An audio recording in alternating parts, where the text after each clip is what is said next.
got Doug here. What's the mark? Cheetah and Sahara Square. Got it.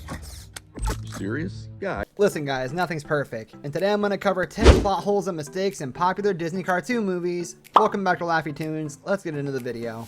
Number 10, Evil Queen's disguise is painfully obvious.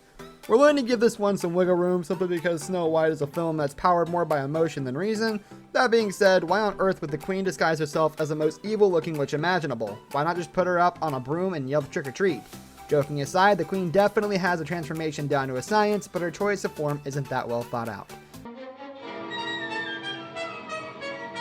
Number 9, Peter Pan cuts off Hook's hand as a prank. Real talk, who didn't raise an eyebrow when they learned Peter Pan, the hero of this movie, cut off Captain Hook's hand? What earns Mr. Green Tights a spot on our list is the attitude carried about it.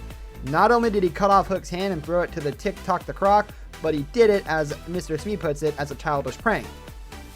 In what universe is cutting off someone's hand a childish prank? So what if Captain Hook is a pirate? He's just your standard buccaneer doing what he and his buddies do best. Then Peter Pan comes flying in and slices off an appendage. We'd swear vintage against him too. Drivers that parents don't completely trust. Number 8, Roger and Anita have 101 mouths to feed. As if 2 Dalmatians and their family of 15 weren't enough to keep track of, Pongo and Perdita had to rope in 85 more puppies to add to their horde of adorableness. That's all fine and dandy on paper, but think about this. How will a musician and his wife afford a maid and 101 dogs? They better have enough savings. Number 7, Merlin uses magic to solve his problems but not Arthur's. Merlin the Magician from Disney's Sword in the Stone is perhaps the most famous and most beloved version of the character. His mission in the film is to serve as Arthur's mentor and educator before he becomes king of all England. One of the first lessons he lectures on is don't expect magic to solve all your problems, a solid idea, but not one he practices. From his lessons to dishwashing, Merlin uses his magic at the drop of a pointy hat. While it definitely comes in handy for getting out of tight jams, as seen with Madame Mim, it's pretty easy to spout off that seemingly wise maxim to someone who doesn't possess magic powers. Number 6, Christopher Robin doesn't come back.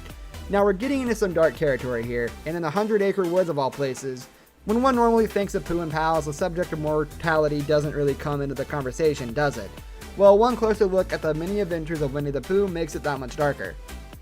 It's implied that Christopher Robin has to go off to school, as most children do. That appears to be innocent enough. But here's the thing, it's not implied he comes back. To save you from Skull. Skull? Number 5, Ariel does nothing heroic. We can hear you sharpening your tridents already, but let's really look at the plot from Disney's The Little Mermaid, shall we? Ariel spends her life wishing to be human, practically sells her soul for it, uses her looks to charm her prince, gets her father turned into a disfigured bottom feeder, and still has to wait for Eric to save her. Ariel is almost the exact same person she was at the beginning of the film, but what did she undergo to enter human form? She loved a human against her father's wishes, pouted until she got Ursula's attention, and spent a portion of the film relying on her pretty face. Flounder, behind you! What? Number 4, how does Jasmine not recognize Aladdin? Speaking of princesses who lack the superpower of common sense, let's leave the waters of Atlantica and visit the city of Agrabah and knock in our favorite Arabian princess, Jasmine. Jasmine loves Aladdin from the moment she sees him, right? Then how come she doesn't recognize him in a change of clothes?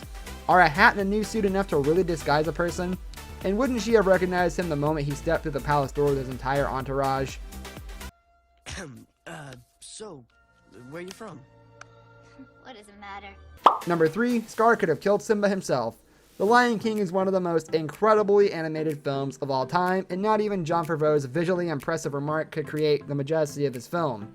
That being said, the original is not without chinks in its armor. For instance, after the infamous fall of Mufasa, Scar has Simba right in his claws, and what does he do?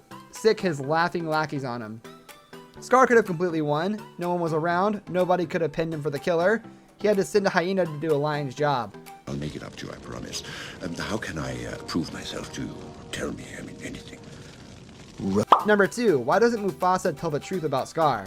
Scar isn't the only lion with his head in the clouds. Mufasa could have saved his son a lot of anguish and trouble if he and his cosmic ghost glory only uttered 3 easy words. Scar did it.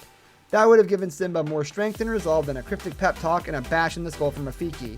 And yeah, maybe we'd be missing the message of the film, but that's still some pretty important information. I did it. So they can hear you. Number 1, Judy uses mafia enforcement to solve a case.